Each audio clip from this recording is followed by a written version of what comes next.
Queen Nira stood alone in the medical bay, watching the still form of Kim Tae-ho. The machines around him showed flat lines where there should have been signs of life.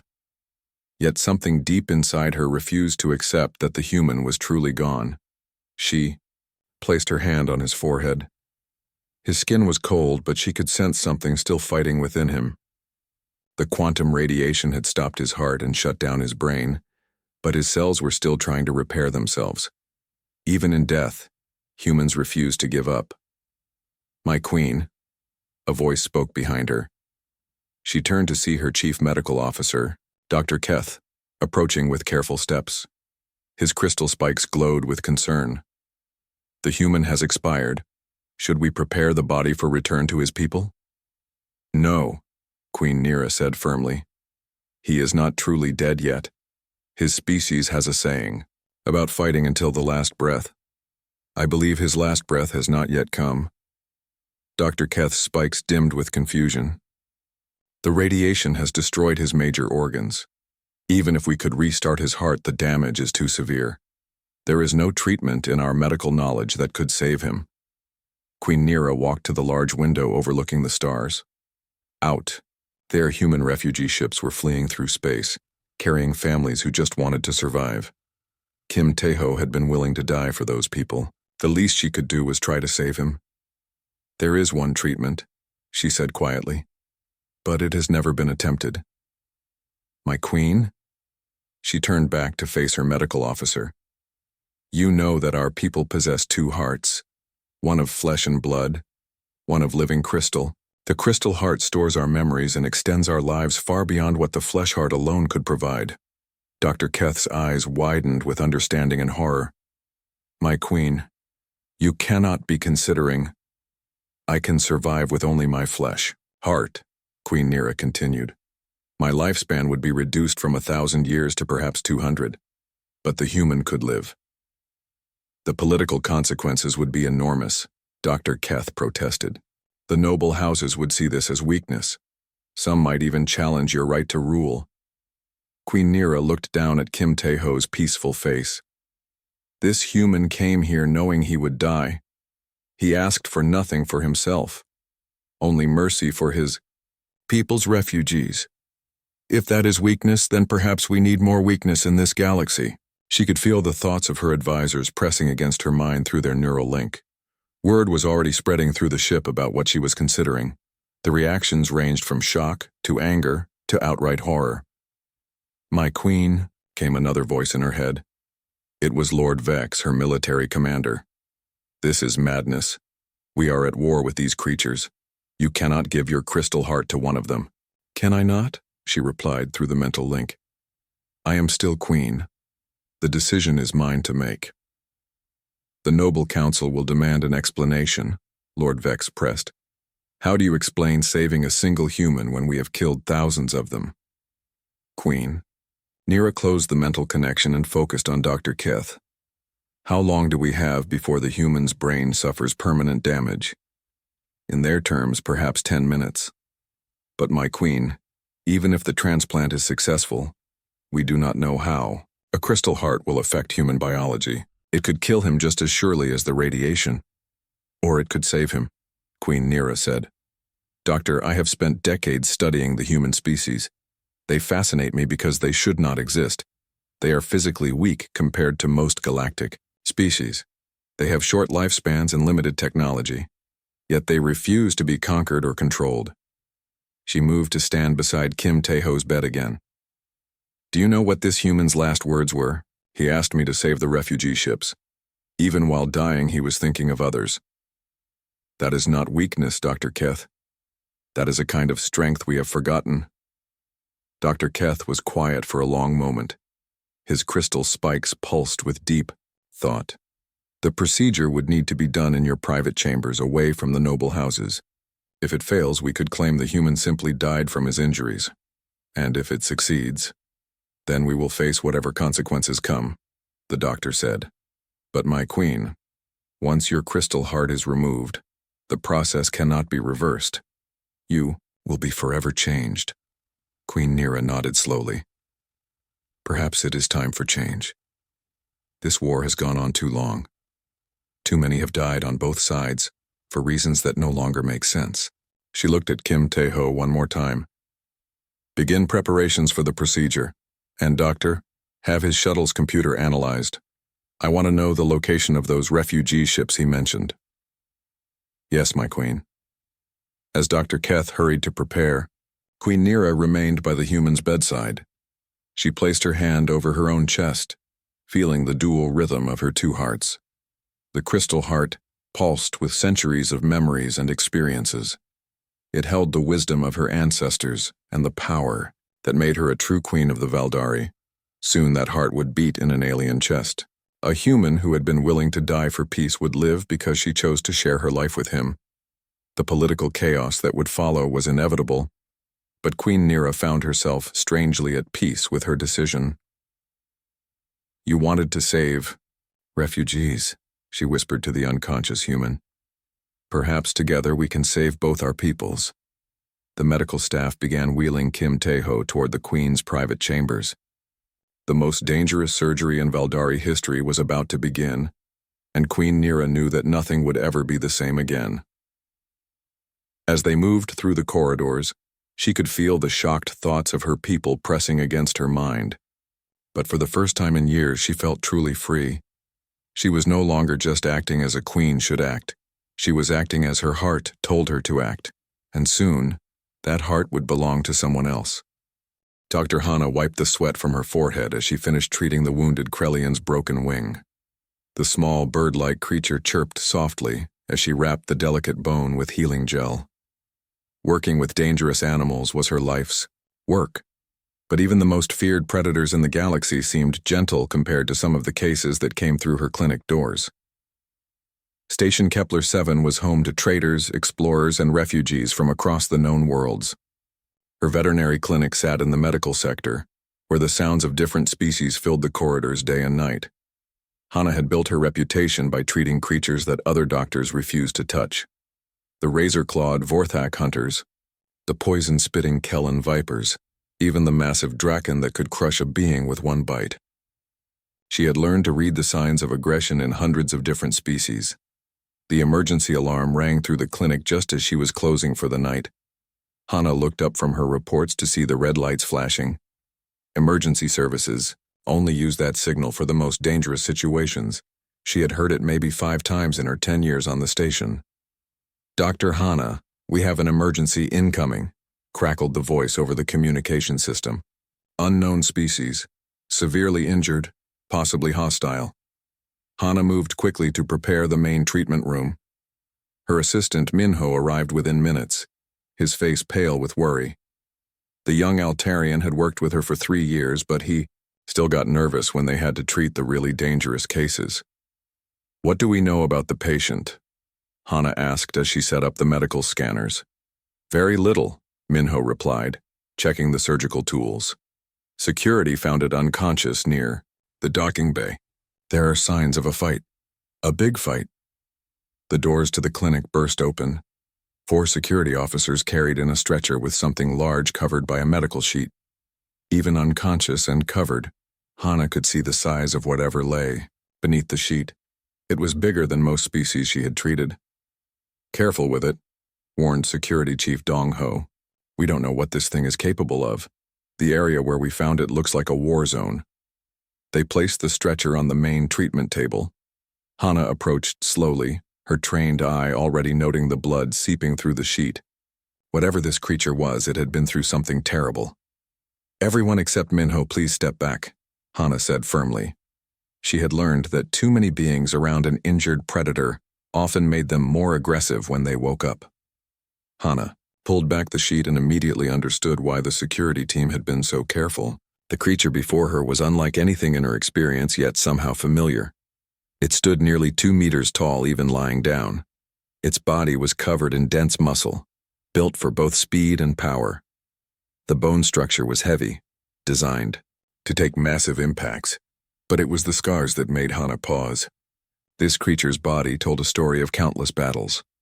Old wounds crossed newer ones in patterns that spoke of a lifetime of violence. Whatever species this was, it had evolved in a world where only the strongest survived. Minho, start the medical. Scan Scanners, Hana ordered. I need to know what we're dealing with. The young Altarian's hands shook slightly as he operated the equipment. Doctor, look at these readings. The bone density is incredible. The muscle fiber structure is unlike anything in our database. Hana began her examination. The creature had plasma burns across its chest and arms. Deep cuts that looked like claw marks ran down its back. One leg showed signs of being caught in some kind of crushing device. Yet somehow, this being had survived. Injuries that would have killed most species twice over. The cellular repair rate is amazing, Minho whispered. It's already starting to heal itself. As Hana worked to clean and treat the wounds, she found herself impressed by the creature's construction. Every part of its body seemed designed for survival. The hands alone fascinated her. They were tools and weapons at the same time, capable of delicate work or devastating violence. Doctor, Minho's voice was tight with worry. The computer has finished the species identification scan. Hana looked up from her work. Minho's face had gone completely white. His hands trembled as he read the display. What is it? Hana asked. According to the database, this is a human, Minho said in a voice barely above a whisper. The medical tools fell from Hana's hands. Human. The word sent a chill through her entire body. Every species in the galaxy knew about humans. They were the creatures that the Galactic Council had banned from most sectors of space. The apex predators that had earned the classification of extinction class dangerous. Hana had never seen a human before, but she had heard the stories. They came from a world so hostile that only the most dangerous predators could survive. They had no natural weapons like claws or fangs, so they had learned to turn everything around them into weapons. They could fight with tools, with their environment, with their bare hands if necessary. But the stories that truly frightened other species were about human psychology. They didn't just fight to win. They fought with the intelligence that could predict and counter almost any strategy. They formed bonds with other beings that made them fight with desperate fury to protect their allies. And most terrifying of all, they could inspire other species to fight alongside them, spreading their dangerous influence like a virus. We have to contact Station Command immediately, Minho said. The regulations are clear. Any human found in prohibited space must be reported. Hana stared down at the unconscious human. Despite everything she had heard, despite all the warnings and regulations, her medical training was stronger than her fear. This being was injured and needed help. That was all that mattered in her treatment room. First, we save his life, Hana said firmly. Then we worry about regulations. She picked up her medical tools and continued working. The human's breathing was steady but shallow. His pulse was strong, which surprised her given the amount of blood he had lost. As she treated each wound, she began to see past the fearsome reputation to the individual before her. The human had clearly been in a desperate fight, but the pattern of his injuries told an interesting story. Most of the wounds were on his front and sides, very few were on his back. This creature had not run from whatever had attacked him. He had faced it head-on. Doctor, his vital signs are getting stronger, Minho reported. The healing rate is accelerating. Hana nodded, focused on cleaning a particularly deep cut on the human's arm. As she worked, she noticed something that made her pause. Mixed in with his blood were traces of other fluids, different colors, different chemical compositions. This human had been fighting multiple species. Minho, run an analysis on these blood samples, she said, collecting specimens from the human's wounds. I want to know what he was fighting. While Minho worked with the analyzer, Hana continued her treatment. She had dealt with dangerous predators her entire career, but something about this human was different. Even unconscious, there was an alertness about him that she had never seen before. His body remained relaxed but somehow ready to spring into action. The analyzer finished its work, and Minho's expression grew even more worried.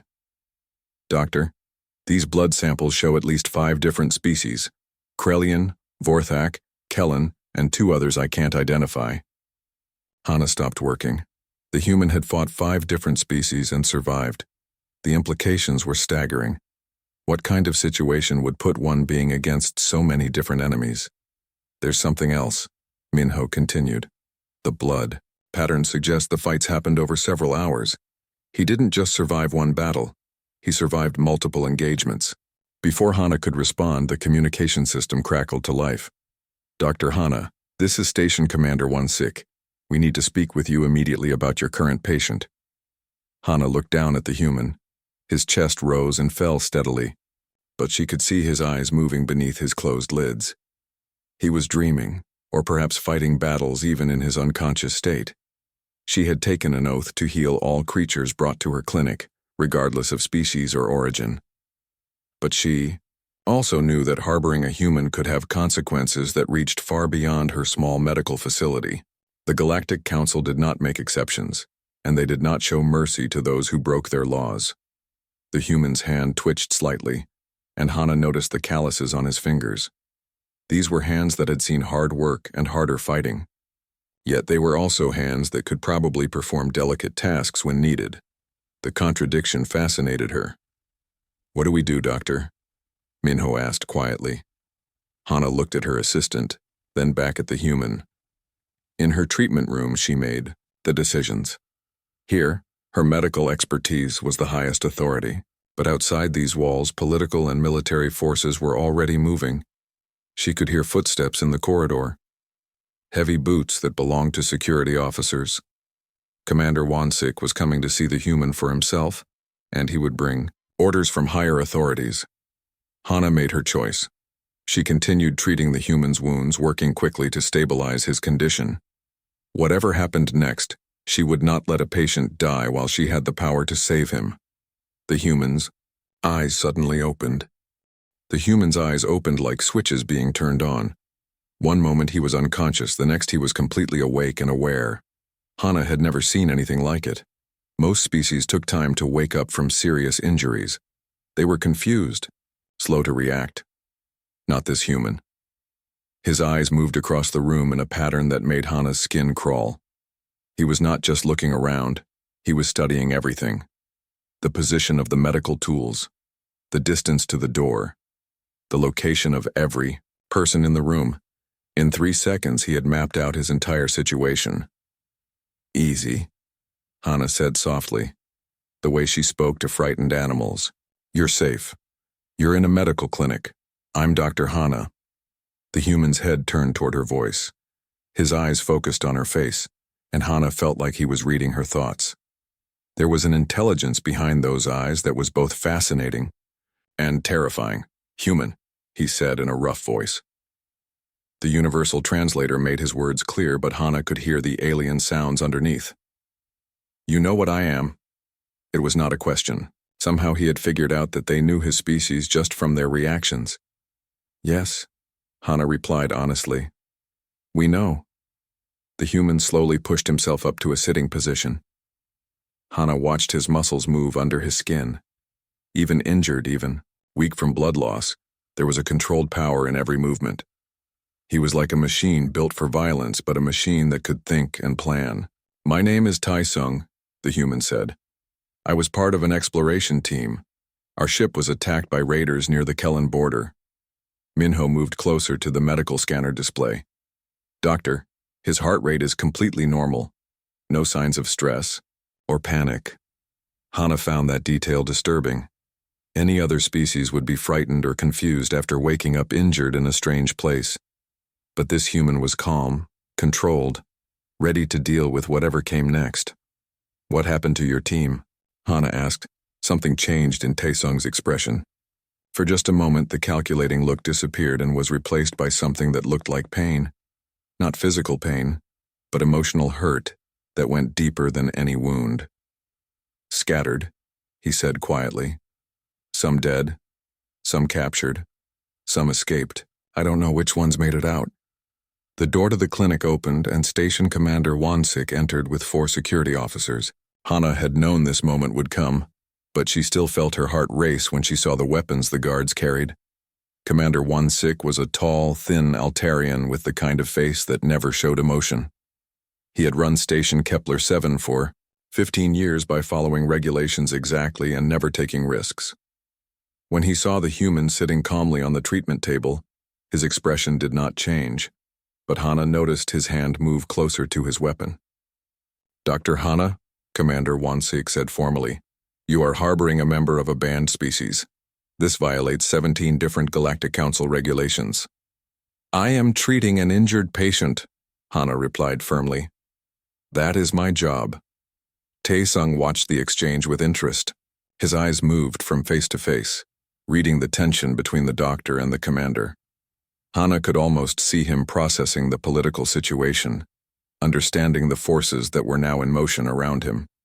The human must be transferred to security custody immediately, Commander Wansik continued. "A ship from the Galactic Council Enforcement Division is already on its way. He needs medical attention," Hana said. "Look at his injuries." Commander Wansik glanced at Taesung's bandaged wounds. "He appears to be healing adequately. The risk of keeping him here is too great." Taesung spoke for the first time since the commander had entered. "What risk?" The question was asked in a calm, curious tone, but everyone in the room tensed. Commander Wansik's guards raised their weapons slightly. Minho stepped back toward the wall.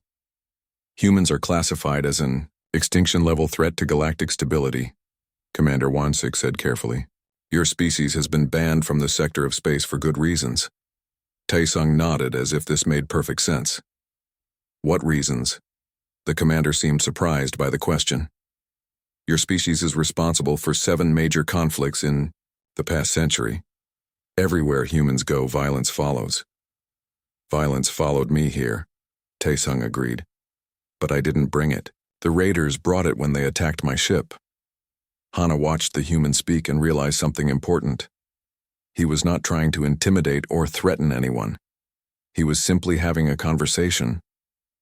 But there was something about his calm manner that made him seem more dangerous, not less. "How many raiders were there?" Commander Wansik asked, despite himself. 17, Taesung replied. 5 different species working together. Unusual cooperation for raiders. "And how many survived?" The commander pressed. Taesung was quiet for a moment. When he spoke, his voice carried no emotion at all. "None." The room fell silent. Hana felt her blood run cold. One human had killed 17 raiders from 5 different species. And he was talking about it like he was discussing the weather. "They took my crewmates," Taesung continued. "Killed some, captured others. I followed them to get my people back." "Did you find them?" Hana asked, though she was not sure she wanted to know the answer. "Some," Taesung said. "Too late for some. Not too late for others." Minho made a small sound and moved even further back. The human's calm description of violence was more frightening than if he had been screaming threats. Commander Wansik signaled to his guards. "This conversation is over. The human comes with us now." Taesung looked at the weapons pointed at him. Hana saw his eyes calculate distances, count opponents, assess threats. But instead of preparing to fight, he simply nodded. "I understand," he said. "You have responsibilities to your people." The human started to stand up, then stopped. He looked directly at Hana. "Thank you for treating my injuries. Your medical skills are excellent." Something in his tone made Hana step forward. "You don't have to go with them. This is a medical facility. I have authority here." Commander Wansik's expression hardened.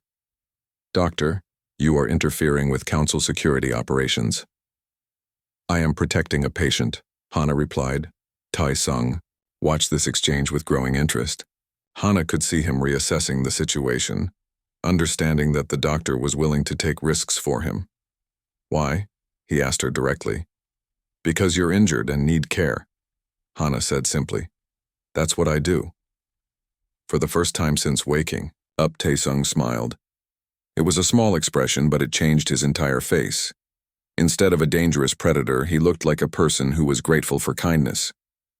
"I have been in many dangerous situations," he said, "but I have never met anyone willing to face the Galactic Council for a stranger." Commander Wansik raised his weapon. "This discussion ends now. Security, take the human into custody." As the HFY guards moved forward, Taesung held up his hands to show he would not resist. But his eyes never left Hana's face. Doctor, he said quietly, in my species we have a saying. The greatest strength is not the power to destroy, but the courage to protect. The guards surrounded him, but Tai-Sung continued speaking to Hana. You have shown me something I had almost forgotten. There are still beings in this galaxy who care more about doing what is right than following what is safe. Commander Won-Sik gestured toward the door. Move. As they led Tai-Sung away, he looked back one more time. Doctor, if you ever need help, and I am able to give it, you will have it. The door closed behind them, leaving Hana and Minho alone in the sudden quiet of the clinic. Doctor, Minho said nervously, what have we done? Hana looked at the empty treatment table, still stained with human blood. She thought about Tai-Sung's calm strength, his gratitude for simple medical care, his promise of help. I think, she said slowly, we may have just learned that everything we thought we knew about humans might be wrong. Outside, alarms began to sound throughout the station. The Galactic Council Enforcement Division had arrived. 3 days passed before Hana saw Tai-Sung again. She had thrown herself into research, using every database the station had access to. What she found about humans made her question everything she thought she knew about dangerous species. The official council records painted humans as monsters. They described a species that turned every world they touched into a battlefield. They wrote about human psychology like it was a disease that spread from person to person, making other species more violent and unpredictable. But buried in the older files, Hana found different stories. Reports from species that had worked alongside humans before the ban, accounts of human explorers who had saved entire colonies from disasters, records of human medical techniques that had cured diseases no one else could treat. Doctor, you need to see this, Minho said, looking up from his own research station. I found the original incident report from Tai-Sung's ship. Hana moved to, read over his shoulder. The report was filed by Captain Jiho of the merchant vessel Bright Star. According to his account, the human exploration ship had responded to a distress call from a colony under attack by raiders. The humans had driven off the attackers and stayed to help with medical treatment and repairs. They were helping people when they got attacked, Hana said quietly. There's more, Minho continued. The raiders weren't random pirates. They were organized. Someone hired them specifically to attack human ships in this sector. Before Hana could respond, her communication system activated. Dr. Hana, report to Security Level 5 immediately. Security Level 5 was where they kept the most dangerous prisoners. Hana had never been there before, but she knew it was designed to hold creatures that could tear through normal containment cells. She found Commander Won-Sik waiting for her outside a heavily armored door. Through the small window, she could see Tai-Sung sitting calmly in the center of an empty room. He had not been given furniture, weapons, or anything that could be used as a tool. He asked to speak with you, Commander Won-Sik said. Against my better judgment, I agreed, but you will be monitored at all times. What has he done since you brought him here? Hana asked. The commander's expression was troubled. Nothing. He sits, he thinks, he exercises, he answers questions politely when asked. He has not tried to escape or cause problems. That bothers you. Dr. Hana, I have dealt with dangerous prisoners for 20 years. They rage, they threaten, they plot. This human just waits. It's like he's planning something, but I can't figure out what. The door opened with multiple security locks disengaging. Hana stepped inside and it sealed behind her. She was alone with the most dangerous being the station had ever held. Doctor, Tai-Sung said, standing up. Thank you for coming. Hana looked around the bare cell. How are you feeling? Are your injuries healing properly? Much better, thanks to your care, he replied. But that's not why I asked you here. He moved to the small window that showed a view of space outside the station. I wanted to show you something.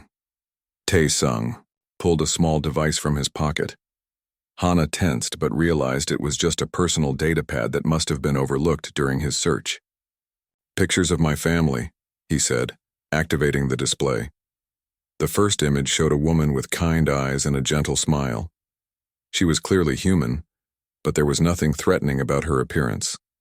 She looked like someone who would be good with children or small animals. My mate's so young, Tae-sung said softly. She teaches youngsters on our home colony, math and science mostly, but she also helps them learn to work with different species. The next picture showed two small humans, barely more than babies.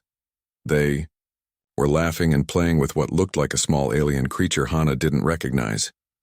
My children, Tae-sung continued. Minho is 5, and Soo-jin is 3. They love animals. So-young says they get that from me. Hana stared at the images.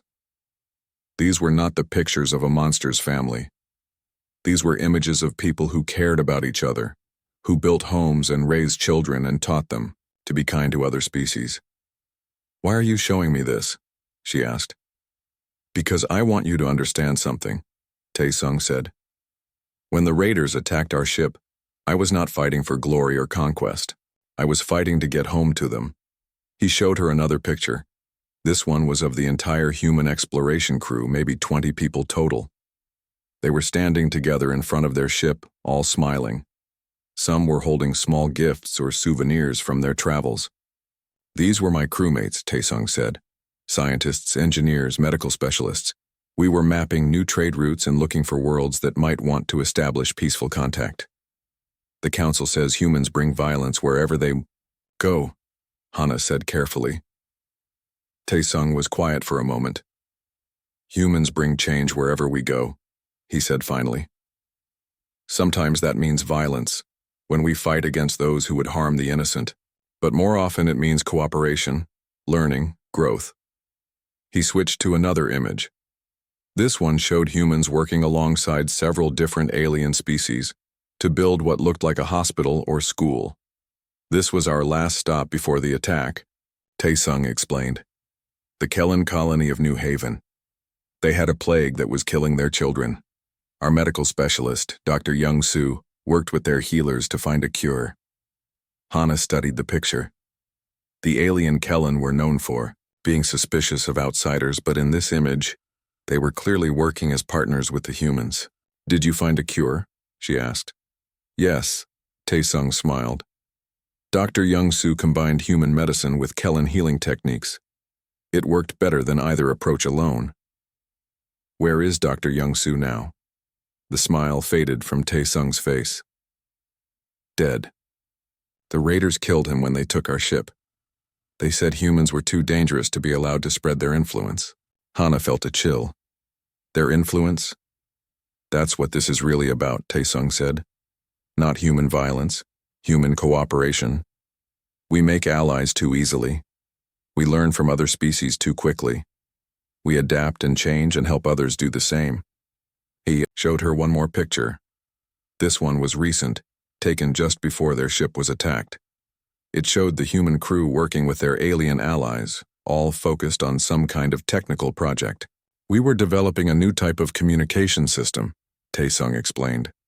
Something that would let different species share information instantly across vast distances. It would have revolutionized trade and diplomacy. The raiders destroyed.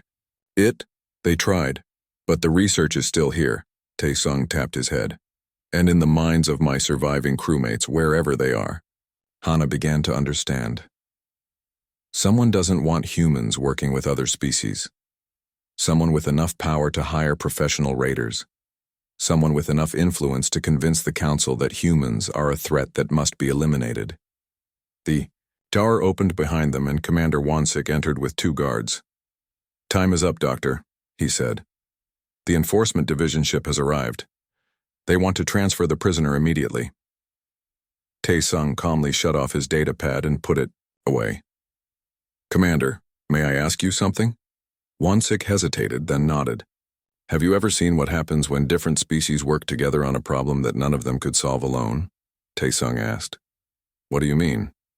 I mean the kind of cooperation that creates new technologies, new medicines, new ways of understanding the universe, the kind that makes everyone stronger instead of making some weaker. Commander Wansik was quiet for a long moment. I have heard of such things. That is what humans do, Tae-sung said simply. We find ways to work with others. We build bridges between species that never trusted each other before. We solve problems by combining different approaches. The Council says that makes you dangerous. To some people, yes, Tai-sung agreed. To people who profit from keeping species separate and suspicious of each other. The guards moved to escort him out, but Tai-sung spoke once more to Hana. Doctor, you showed kindness to a stranger. That is the beginning of the kind of cooperation I'm talking about. Don't let them convince you it was wrong. As they led him away, Hana found herself thinking about everything she had seen and heard. A human who fought 17 raiders to save his crewmates.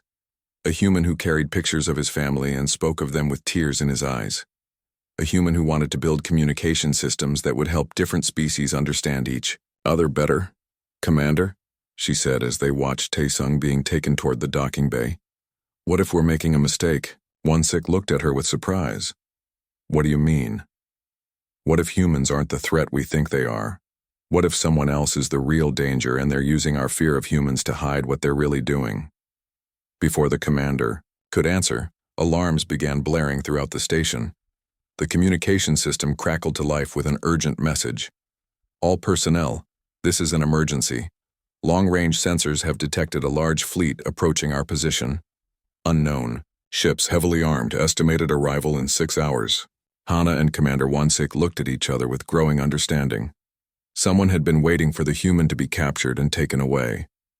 Now they were coming to finish whatever they had started when they attacked Tai-sung's ship. The Galactic Council Enforcement Division ship was already preparing to leave when the unknown fleet appeared on the station's sensors. Admiral Kyung-min, commander of the enforcement vessel, had been expecting a simple prisoner transfer. Instead, he now faced a tactical nightmare. 12 battlecruisers and 2 dreadnoughts, reported his sensor officer. Configuration matches no known council fleet design. Admiral Kyung-min studied the display with growing concern. His single enforcement ship was powerful, but not enough to face such overwhelming numbers. Whatever was coming toward Station Kepler 7 had been planned as a military operation, not a raid. Sir, we're receiving a transmission from the approaching fleet, his communications officer announced. Put it through. The main screen showed a figure in dark armor, face hidden behind a tactical helmet. When he spoke, his voice was processed through scramblers that made it impossible to identify his species. Council ship, you will transfer the Kasum, human prisoner, to us immediately. This is not a request. Admiral Kyung-min felt his blood run cold. Someone had been tracking the human's capture and was now demanding his custody. This was not random piracy. This was a coordinated operation with resources that rivaled the Council's own military forces. Identify yourself, the Admiral demanded. By what authority do you make this demand? By the authority of superior firepower, the armored figure replied. You have 10 minutes to comply. After that, we will take the prisoner by force. The transmission ended, leaving the Admiral to face an impossible choice. He could fight and almost certainly lose, or he could hand over a council prisoner to unknown enemies. On Station Kepler 7, Commander Won-sik was dealing with his own crisis. The approaching fleet was large enough to destroy the station completely, and his defensive capabilities were limited to basic security systems designed to deal with pirates and smugglers. Sir, we're receiving evacuation requests from 17 different merchant ships, reported his communications officer. They want permission to leave immediately. Denied, Won-sik said firmly. If we let ships scatter in all directions, the attackers will hunt them down one by one. Everyone stays together. Dr. Hana arrived at the command center just as the tactical displays were showing the full scope of the approaching threat. She had never seen Won-sik look so worried. Commander, I need to speak with you about the human, she said urgently. Doctor, we have bigger problems right now, Won-sik replied without taking his eyes off the displays. The human is the problem, Hana insisted. Or rather, he might be the solution. Won-sik finally turned to look at her. What are you talking about? This fleet isn't here by coincidence, Hana explained quickly. They've been tracking Tai-sung.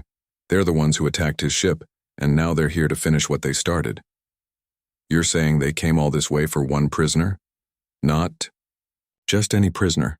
A human who knows something they don't want anyone else to learn. Something worth hiring an entire fleet to keep secret. Before Wansik could respond, his tactical officer spoke up. Sir, the Council enforcement ship is requesting permission to dock. Admiral Kyung-min wants to speak with you directly. Minutes later, the three leaders stood in Wansik's private office while alarms continued to sound throughout the station. Admiral Kyung-min was a tall, experienced officer who had served in the Council military for 30 years. He had seen many conflicts, but never a situation quite like this. Commander, someone has been planning this operation for months, possibly years, the Admiral said grimly. They know exactly when and where to find the human. They have ships that don't appear in any Council database. This is not a random attack. What do you recommend? Wansik asked. Officially, I should tell you to surrender the prisoner and hope they leave peacefully, Admiral Kyung-min replied. Unofficially, I don't think they plan to leave any witnesses. Hana spoke up. There's another option. Both military officers looked at her with surprise. A veterinarian was not usually someone they would ask for tactical advice. We ask the human what he knows, she continued. If he's worth an entire fleet coming to capture or kill him, maybe he can tell us how to fight them. Dr. Hana, Wansik, said carefully, humans are banned from Council space precisely because they make conflicts worse. The last thing we need is to give a human access to our defensive systems. Commander, with respect, our defensive systems aren't going to stop. 14 warships, Admiral Kyung-min pointed out. If the doctor thinks the human can help, maybe we should listen. The debate was interrupted by another emergency transmission. This time it was broadcast to the entire station. People of Station Kepler 7, the armored figure said, you are harboring a dangerous criminal. Surrender the human known as Tai-sung and you will be allowed to evacuate safely. Refuse, and you will be considered hostile combatants. Wansik looked at his tactical displays. The enemy fleet had moved into attack formation around the station. Even if he wanted to fight, his weapons were no match for their firepower. Sir, his defense coordinator spoke up. We're detecting smaller ships launching from the enemy fleet. Looks like boarding parties preparing for assault. The situation was deteriorating rapidly. In less than an hour, Wansik would have to choose between surrendering the human or watching his station be destroyed. Get the human, he ordered. Bring him to the command center. 10 minutes later, Tae-sung stood in the middle of the command center, still wearing restraints but no longer under heavy guard. He looked at the tactical displays with professional interest, his eyes taking in details that the station's officers had missed. Interesting formation, he said calmly. Whoever planned this knows Council defensive doctrine very well. You're going to help us fight them? Wansik asked. They killed my crewmates and destroyed my ship, Tae-sung replied. They're here to kill me and everyone who has helped me. Yes, I'm going to help you fight them. Admiral Kyung-min stepped forward. What do you know about this fleet? Tae-sung studied the sensor displays for several more seconds. The ship configurations are modified Council designs. Older models, but heavily upgraded. The formation pattern is based on Krellian military tactics but adapted for siege warfare. How can you tell all that? The Admiral asked with surprise. Human military training includes studying the combat doctrines of every major species, Tae-sung explained. We have to since we're usually outnumbered. He pointed to one of the displays. See how they're positioning their dreadnoughts? They're planning to use them as mobile fortresses while the smaller ships board the station. It's an effective strategy against fixed defenses. Can we stop them? Wansik asked. Tae-sung was quiet for a moment, still studying the tactical situation. Not with conventional defensive thinking, he said finally, but there might be another way. What do you mean? They're expecting you to fight like a Council station, Tae-sung explained. Fixed positions, predetermined defensive patterns, standard protocols. What if you don't do what they expect? Dr. Hana found herself speaking up. What are you suggesting? Tae-sung looked directly at her. Doctor, you said that cooperation between species can solve problems that none could handle alone. This is one of those problems. He turned to address the entire command center. You have merchant ships with cargo moving equipment. You have maintenance crews who know every part of this station's structure. You have medical staff who understand how different species think and react under pressure. How does that help us fight a fleet? Admiral Kyungmin asked. By not fighting. Like a fleet, Tae-sung replied. By fighting like humans. The armored figure's voice came over the communication system again. You have 5 minutes remaining. Surrender the human, or face the consequences. Won-sik looked around his command center. He could see fear in the faces of his officers, but also something else. Hope. For the first time since the enemy fleet appeared, someone was offering them a plan that might actually work. What do you need? He asked Tae-sung. Full access to your station systems, the human replied. And trust. Won-sik hesitated. Everything he had been taught about humans warned against giving them access to critical systems, but everything he could see on his tactical displays told him that following normal procedures would get everyone killed. Remove his restraints, he ordered. As the bindings fell away from Tae-sung's hands, he moved immediately to the main tactical console. His fingers flew over the controls with a speed and precision that amazed the watching officers. Commander, I'm going to need to coordinate with your maintenance teams, cargo handlers, and medical staff, he said without looking up from his work. And I'll need Dr. Hana to help with psychological assessment of the enemy. Why Dr. Hana? Won-sik asked. Tae-sung looked up with a slight smile. Because she's the only one here who understands that sometimes the most dangerous predator is the one that doesn't look dangerous at all. The countdown reached 0. Outside the station, the enemy fleet began its attack, but instead of finding a helpless target, they were about to discover what happened when humans stopped hiding their true capabilities and started fighting to protect the people they cared about. The hunt had begun, but the question now was, who was really the hunter, and who was the prey? The first wave of enemy fighters screamed toward Station Kepler 7, expecting to face the standard defensive pattern of a council facility. Instead, they found something that defied all their tactical predictions. Tae-sung had transformed the station from a static target into something that moved and adapted like a living creature. Cargo handling equipment became mobile weapon platforms. Maintenance crews used their knowledge of the station's structure to create unexpected attack angles. Medical staff coordinated defensive efforts using their understanding of how different species reacted under stress. In the command center, Tae-sung worked with an efficiency that amazed everyone watching. His hands moved across multiple control interfaces while his voice coordinated dozens of different teams throughout the station. Cargo Team 3, move your loader to Section 7 Alpha, he said into his headset. Maintenance Team 1, I need you to reroute power conduits to create a false signature in the lower levels. Commander Won-sik watched the tactical displays update in real time. The enemy fighters were breaking formation, confused by defensive patterns they had never encountered before. How is he doing this? Admiral Kyungmin asked in amazement. He's not thinking like a military commander, Dr. Hana observed.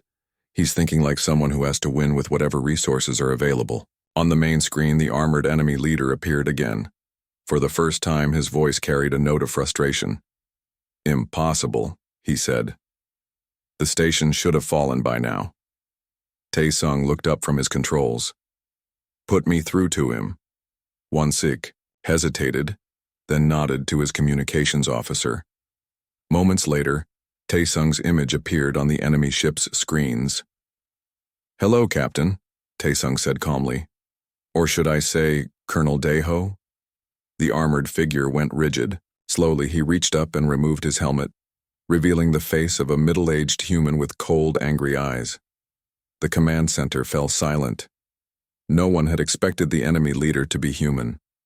Hello, Tae-sung, Colonel Daeho replied. I was wondering when you would figure it out. It wasn't hard, Tae-sung said.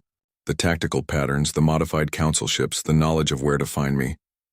Only someone with access to human military databases could have planned this operation.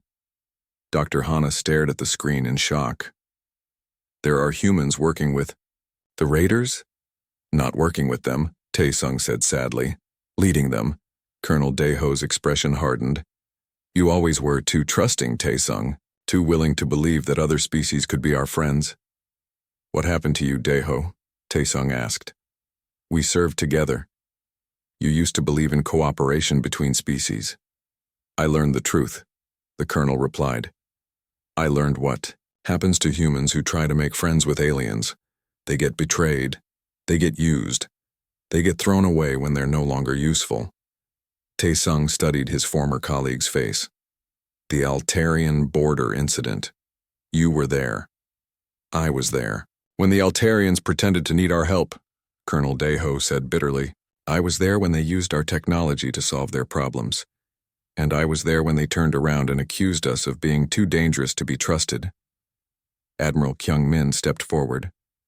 The Altarian border incident was investigated thoroughly. The Altarians' concerns were found to be legitimate. Legitimate? Colonel Daeho laughed harshly. We saved their colony from destruction, and they repaid us by voting to ban humans from 3 entire sectors of space. Because you also taught them new weapons technology, Tae-sung said quietly. Technology they didn't want and hadn't asked for. Technology they needed to defend themselves, the colonel shot back. But they were too weak to understand that sometimes you have to be dangerous to protect what you love. Dr. Hana began to understand the deeper conflict. You think humans should stop trying to cooperate with other species. I think humans should accept what we really are, Colonel Daeho replied.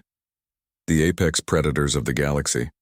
We should stop pretending to be friends with prey animals and start taking our rightful place as rulers. By destroying anyone who disagrees. With you? Tae-sung asked. By eliminating the humans who make the rest of us look weak, the colonel answered. Every time a human like you shows kindness to aliens, you make it harder for the rest of us to be taken seriously as a threat.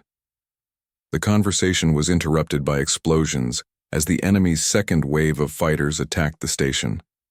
But once, again Tae-sung's unconventional defenses held them off. You can't keep this up forever, Colonel Daeho warned.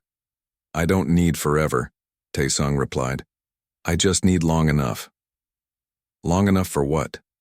Tae-sung smiled, and for the first time, since the battle began, he looked truly confident. Long enough for my message to reach the right people. Colonel Daeho's expression changed to one of concern. What message? The one I sent out when you first attacked, Tae-sung explained. A full tactical analysis of your fleet, your formation patterns, and your modified ship designs, along with the coordinates of this station and a request for assistance. No one will come, the colonel said, but his voice carried less certainty than before. The council has written off this sector. They won't risk ships to save one station. You're right, Tae-sung agreed. The council won't come, but I didn't send the message to the council. On the tactical displays, new contacts began appearing at the edge of sensor range. First 1 ship, then 3, then a dozen, all moving toward Station Kepler 7 at maximum speed. Who did you call? Admiral Kyung-min asked. Everyone we've ever helped, Tae-sung said simply. The Kellen colony we cured of plague, the merchant fleet we saved from raiders last year, the research station we helped rebuild after the asteroid impact. More ships continued to appear on the sensors. They were not military vessels, but they came anyway. Cargo haulers, passenger transports, mining ships, research vessels, all flying toward a battle they had no chance of winning. They're not warriors, Colonel Daeho said dismissively. What do you think a bunch of civilians can do against my fleet? Watch and learn, Tae-sung replied. The first civilian ship to arrive was a Kellen medical transport. Instead of trying to fight, it positioned itself between the station and the enemy fleet and began broadcasting on all frequencies. This is Dr. Heejin of the New Haven Medical Center, came the transmission. The humans on this station saved our children from plague. We will not allow them to be harmed. More civilian ships took similar positions, creating a living shield around the station. They had no weapons, but they had something more powerful, the willingness to sacrifice themselves for beings who had once helped them. Colonel Daeho stared at the tactical display in disbelief. They'll all die if I order an attack. Yes, Tae-sung said sadly. They know that, and they came anyway. Why? Dr. Hana asked, though she thought she was beginning to understand. Because that's what cooperation means, Tae-sung explained. It's Not just working together when it's convenient. It's being willing to risk everything for those who would do the same for you. The Kellen medical ship broadcast again. Colonel Deho, we know you are human. We have studied your species. We know you have the capacity for both great destruction and great compassion. We ask you to choose compassion. Other ships began adding their voices to the broadcast. The merchant captain whose cargo Tai Sung's crew had helped save.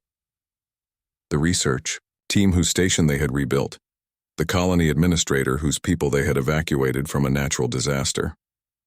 This is ridiculous, Colonel Deho said, but his voice lacked its earlier conviction. They're just aliens. They don't understand what they're asking. They understand perfectly, Taesung replied. They're asking you to remember what humans can be at their best, instead of what we can be at our worst. Commander Wonsik watched the displays as more civilian ships continued to arrive. In 30 years of military service, he had never seen anything like it. Dozens of different species, all willing to face destruction to protect a single human who had once helped them. Colonel, he said, speaking directly to the enemy leader, I have fought in 12 different conflicts. I have seen the worst that war can bring, but I have never seen anything more courageous than what these civilians are doing right now. Courage or stupidity, the colonel muttered. Maybe they're the same thing sometimes, Dr. Hana said. When I first treated Taesung, I was terrified. Everything I had been taught said humans were dangerous monsters. But I chose to help him anyway, because it was the right thing to do. She looked directly at the screen. That choice changed everything for me. It showed me that sometimes the greatest strength is not the power to destroy, but the courage to protect. Admiral Kyung-min stepped forward. Colonel, I have orders to arrest you and your fleet for violations of Council space law. But I'm willing to offer amnesty if you withdraw peacefully. And let humans continue to spread their weakness throughout the galaxy? Colonel Deho asked. Let humans continue to build bridges between species, Taesung corrected. Let them continue to solve problems through cooperation instead of conquest. The colonel stared at the tactical display, where more than 50 civilian ships now surrounded the station. His own fleet still had overwhelming firepower, but using it would mean killing hundreds of innocent beings who had come to defend someone they considered a friend. This is not how wars are supposed to work, he said quietly. This is not a war, Taesung replied. This is a choice between the kind of galaxy where differences are settled through violence and the kind where they're settled through understanding. For long minutes, the two fleets faced each other across the void of space. Then slowly, Colonel Deho began issuing orders to his ships. All units, stand down. Prepare to withdraw. Sir? Came the confused voice of one of his subordinates. You heard me, the colonel said wearily. We're leaving. As the enemy fleet began to turn away from the station, Colonel Deho looked one last time at Taesung. This isn't over, he said. I hope it is, Taesung replied. But if it's not, you know where to find me. The transmission ended and the enemy ships jumped to hyperspace. Around the station, the civilian vessels began broadcasting messages of celebration and relief. Dr. Hana looked at Taesung with new understanding. You knew they would come? I hoped they would, he corrected. But I wasn't certain until I saw them arrive. What happens now? Commander Wonsik asked. Taesung looked around the command center, at the faces of beings from different species who had worked together to defend their home. Now we continue the work, he said. Building bridges, solving problems together, showing the galaxy that cooperation is stronger than conquest. Admiral Kyung-min spoke up. The Council will want a full report on this incident. Good, Taesung replied. Maybe it's time they learned that their fear of humans has been blinding them to humanity's real potential. 3 months later, Dr. Hana stood in her expanded medical facility, now officially designated as the Interspecies Medical Exchange Program headquarters. The facility treated patients from dozens of different worlds and served as a training center for medical professionals who wanted to learn techniques from other species. Taesung had been appointed as the first human ambassador to the Galactic Council. though he spent most of his time traveling to worlds that wanted to establish peaceful contact with humanity. The civilian ships that had come to defend the station had become the core of a new trade network, one based on mutual assistance rather than pure profit. Species that had barely known each other before were now regular partners in exploration and research. "Doctor," Minho said, approaching with a medical chart. "We have a new patient, another human." Hana looked up from her work. "Injured?" "No," Minho smiled. "She's a medical student. She wants to learn our techniques for treating multiple species." Hana nodded. The galaxy was changing, one connection at a time. It was slow work, sometimes dangerous work, but it was the kind of work that built lasting peace instead of temporary victories. Through her window, she could see ships from dozens of different worlds docking at the station. Each one carried beings who had chosen cooperation over conflict, understanding over fear. It was, she thought, exactly the kind of galaxy worth fighting to protect. In the end, humanity's greatest weapon had not been their capacity for violence, but their ability to inspire others to be better than they thought possible. And that, perhaps, was the most dangerous thing of all, to those who profited from keeping the galaxy divided. The choice had been made. Evolution had won over extinction, and the galaxy would never be the same.